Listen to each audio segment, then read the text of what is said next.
சமூக சேவகராக தன்னுடைய பணியை தொடக்க காலத்திலிருந்து அவருடைய இறுதி காலம் வரை மிகச்சிறப்பாக பணியாற்றியிருக்கிறார். அவருடைய சாதனைகள், அவருடைய சிரமங்கள் எல்லாவற்றையுமே இங்கே சொன்னார்கள்.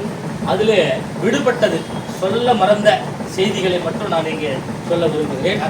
ஒரு முறை சொல்ல மறந்த தகவல்கள்.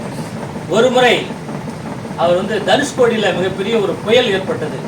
அங்கே நிறைய சேதம் ஏற்பட்டது. அப்போ ராமேஸ்வரத்தில் மிகப்பெரிய சேதம் ஏற்பட்டது. அப்போது அவர் சென்னை MITயில் படித்து கொண்டிருந்தார். அப்போது அவருடைய வீட்டை பார்ப்பதற்கு செல்வதற்கு அவரிடம் காசு இல்லை. அப்போது அவர் கையில் வைத்திருந்த ஒரு புத்தகத்தை அங்கே சென்று ஒரு கடையிலே அடமானம் வைக்கிறார். அந்த புத்தகத்தை பார்த்து எவ்வளவு வேணும் அப்படின்றார். எனக்கு ஒரு 60 ரூபா இருந்தால் நான் போய் வந்துடுவேன் அப்படின்றார். உடனே அந்த புத்தகத்து கடைக்காரர் அதை வாங்கி கொண்டு அவருக்கு 60 ரூபாய் கொடுக்கிறார். அதன் பிறகு அவர் ரயில் ஏறி வந்து ராமேஸ்வரத்தில் அந்த இடிந்த வீடுகளையும் புயலால் சேதப்பட்ட இடங்களையும் பார்த்துவிட்டு மீண்டும் சென்று சில நாட்கள் கழித்து அதன் பிறகுதான் அந்த 60 ரூபாயை செலுத்தி அந்த புத்தகத்தை வாங்குகிறார். அந்த புத்தகத்தில் எழுதியிருந்த வாசகம் இவருக்கு அது பரிசாக கொடுக்கப்பட்டது. சிறந்த அறிவாளியாக நீ இந்த இடத்துல பணியாற்றிய காரணத்தால் இந்த புத்தகம் உனக்கு அன்பளிப்பாக வழங்கப்படுகிறது என்று அதில் எழுதப்பட்டிருந்தது. அதனாலே அந்த கடைக்காரர் அதை அப்படியே பத்திரமாக வைத்திருந்து மீண்டும் அவர் அந்த பணத்தை கொண்ட பிறகு அதை கொடுத்திருக்கிறார். அப்படிப்பட்ட ஒரு படிப்பாளியாக சின்ன வயசுலேயே அவர் இருந்திருக்கிறார். அதோடு மட்டுமல்ல, அதே மாதிரி அங்கே அந்த மீன் வளம் இருக்குல்ல, மீனவர்கள் நிறைய சிரமப்படுகிறார்கள். எங்கே மீன் இருக்கு அப்படின்னு தெரியாது.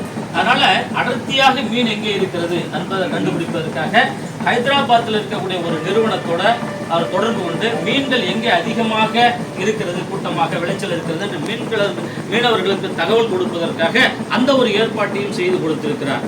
அதோடு மட்டுமல்ல, ராமேஸ்வரத்தில் இருக்கின்ற 1200 வீடுகளுக்கு சோலார் லைட், சூரிய மின் தகடுகளால் அவர்களுக்கு வீடுகள் அமைத்து அவர்களுக்கு ஒளியேற்றி கொடுத்திருக்கிறார். அதிலேயும் அவருடைய பங்கு நிறைந்து உண்டு.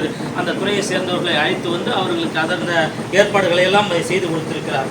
அதே போல் நம்முடைய நண்பர் சொன்னார், இந்த கேலிப்பர் அப்படிங்கிறது ஒரு மாற்றுத்திறனாளி பள்ளிக்கூடம் சென்ற போது தான் அதை பார்த்த பிறகு அவருக்கு அந்த எண்ணம் தோன்றியது. அவர் விட்ட அக்னி ஏவுகணை பிருத்தி எல்லாம் ரொம்ப எளிய வெயிட்லெஸ் அந்த உலோகங்களை பயன்படுத்தி செஞ்சதுனால அதை நாம் ஒரு சின்ன ஒரு எடை குறைந்த அந்த கேலிப்பர்களை அவர் செய்து அணிவிக்கிறதுக்கு ஒரு மிகப்பெரிய சமூக பணியாற்றினார். அந்த அடிப்படையில் நிறைய சொல்லியிருக்கார். PSL வின் பண்ணார். அப்புறம் பார்த்தீங்கன்னா இப்போ அவரை நான் எல்லா விஷயத்தையும் விட்டுட்டு அவரை நம்ம நாட்டில் வாழ்ந்த ஒரு 4 தலைவர்களோட மட்டும் ஒப்பிட்டு பேசி என்னோட பிள்ளைய முடிச்சுக்கலான்னு நினைக்கிறேன். அதாவது ஒரு பள்ளியில் போய் அவர் பேசிகிட்டு இருக்கார். அந்த பள்ளிக்கூடத்தில் பேசுகிற போது ஒரு சினேகா அப்படிங்கிற ஒரு பெண், இந்த இந்தியாவினுடைய எதிரிகள் யார் அப்படின்னு கேட்குறாரு. அப்போ அந்த பொண்ணு எழுந்திருக்குது, அருமையும் வேலை வாய்ப்பும் தான், வேலை வாய்ப்பு இன்மையும், அருமையும் வேலை வாய்ப்பு இன்மையும் அப்படின்னு சொல்கிறாங்க. பொண்ணை வெரி குட், இதுதான் நல்லா சிறந்த கருத்தை சொல்லியிருக்கேன் அப்படின்னு சொல்லிட்டு அந்த பொண்ணை கூப்பிட்டு பாராட்டி இருக்கிறார். அந்த பாராட்டோடு மட்டும் விடாமல் அவர் எழுதிய புத்தகத்திற்கு அந்த புத்தகத்தினுடைய அர்ப்பணிப்புன்னு சொல்லுவாங்கல்ல, அந்த சினேகாவிற்காக என்னுடைய புத்தகத்தை அர்ப்பணிக்கிறேன் என்று அவர் எழுதிய ஒரு நூலுக்கு அந்த அர்ப்பணிப்பை செய்திருக்கிறார். அப்படிப்பட்ட என்றால் அவர் குழந்தைகளை நேசிக்கக்கூடியவர். நம்முடைய நேரு அவர்களை தெரியும், குழந்தைகள் நேசிக்கக்கூடியவர். அவருடைய பிறந்த நாளை நம்ம குழந்தைகள் தினமாக கொண்டாடுறோம். அதே மாதிரி தான் இவர் அந்த பணியை செய்ததால் இன்றைக்கு மாணவர் தினமாக அவருடைய நினைவு தினம் அவருடைய போற்றப்படுகிறது. அவருடைய பிறந்த தினம் மாணவர் தினமாக இன்றைக்கு நாம் போற்றி கொண்டிருக்கிறோம். அதே போல் பார்த்தீங்கன்னா அடுத்ததாக அவர் காந்திக்கு இணையாக ஒப்பிட்டு பார்க்கலாம். ஏன் என்று சொன்னால், காந்தி அவர்கள் எல்லோருக்கும் இல்லாத ஒரு புதுமையை கண்டுபிடிச்சார், அகிம்சை. அகிம்சை அப்படின்னா ரத்தமின்றி கத்தியின்றி ரத்தமின்றி யுத்தம் ஒன்று வருகிறது அப்படின்னு தான் உப்பு சத்தியாகிரகத்தில் பாடினார் நாமக்கல். அதே மாதிரி கத்தி இல்லாம ரத்தம் இல்லாம சுதந்திரத்தை வாங்கி கொடுத்த ஒரு அகிம்சாவதி காந்தியடிகள்.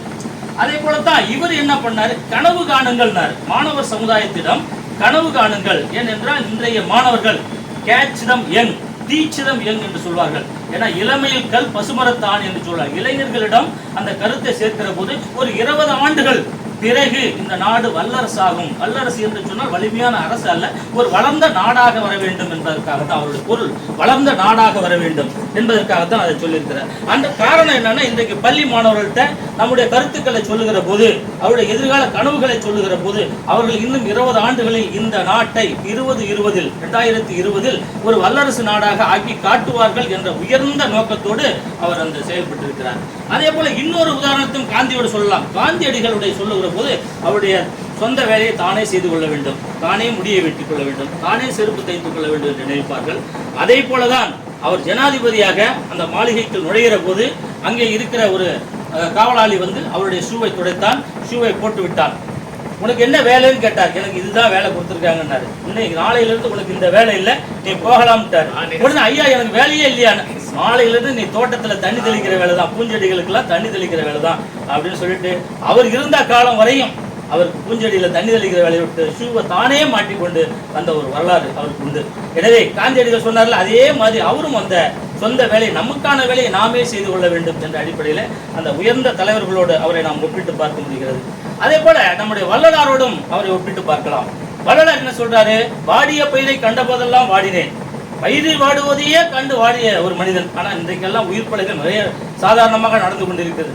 அதே போலத்தான் அவர் தன்னுடைய மேகாலயாவுக்கு செல்லுகிற போது, அவர் எங்கே மாணவர்கள் மத்தியில் செல்லுகிற போதும் அல்லது சிறப்பு பணிக்காக செல்லுகிற போதெல்லாம் அவருக்கு பாதுகாப்பு வாகனம் அவருக்கு முன்னாடியும் போகும் பின்னாடியும் போகும். அப்படி முன்னாடி போகக்கூடிய ஒரு ஜிப்சியில் ஒரு பாதுகாவலர் அவருக்காக பாதுகாக்கக்கூடியவன் அந்த ஓரத்தில் இருக்கிற கதவை பிடிச்சி தொத்திக்கிட்டே போறார்.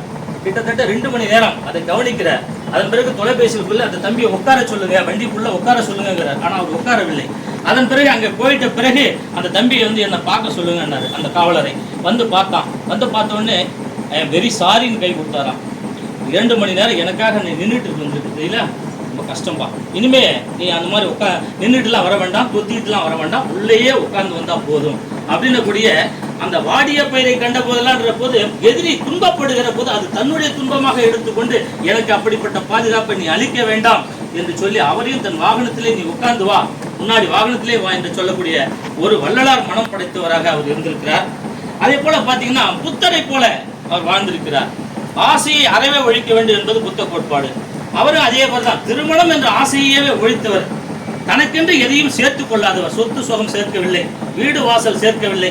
இறுதி வரையும் மாணவர் சமுதாயம் முன்னேற வேண்டும், மாணவர்களுக்காக இந்த நாடு காத்து கொண்டிருக்கிறது. எனவே எங்கு சென்றாலும் அவருடைய உள்ளத்தை உயர்வாக வைக்க வேண்டும். நம்முடைய அல்வதி அவர்கள் சொன்னார், வெள்ளத்தனைய மலர் நீட்டம் மாந்தர்தம் உள்ளத்தனைய உயர்வு என்று. உள்ளம் பெரிதாக நினைக்க வேண்டும், பெரிதாக நினைக்க வேண்டும், அந்த பெரிதாக இருப்பதை அடைவதற்காக முயற்சி செய்ய வேண்டும் என்ற அடிப்படையிலே அவர் தன்னுடைய கருத்துக்களை மாணவர்கள் மத்தியில் கொண்டுட்டு போனார். இதை எல்லாவற்றிலும் மேலாக கடலூர் மண்ணுக்கும் அவருடைய காலடி பதிந்திருக்கிறது. 2012 ஜூன் 7ஆம் தேதி கடலூர் நகருக்கு வந்திருந்தார். கடலூர் நகரில் வந்து இங்க ஒரு கிராமத்துக்கு ஒரு பரிசு கூட கொடுத்திருக்கிறார் அவருக்கு. அது இல்லாம நம்முடைய கிருஷ்ணசாமி பள்ளியில வந்து விவேக் அவர்கள் நடத்திய பசுமை கலாம், கிரீன் கலாம் என்ற ஒரு பெயர்ல ஒரு திட்டத்தை துவக்கி எங்கே பார்த்தாலும் மரம் நடுவது, எங்கே இருந்தாலும் பசுமையாக உருவாக்குவது, கீரப்பாளையத்தில் இருக்கக்கூடிய ஒரு விருது வழங்கினார். அந்த விருது வழங்கினார்.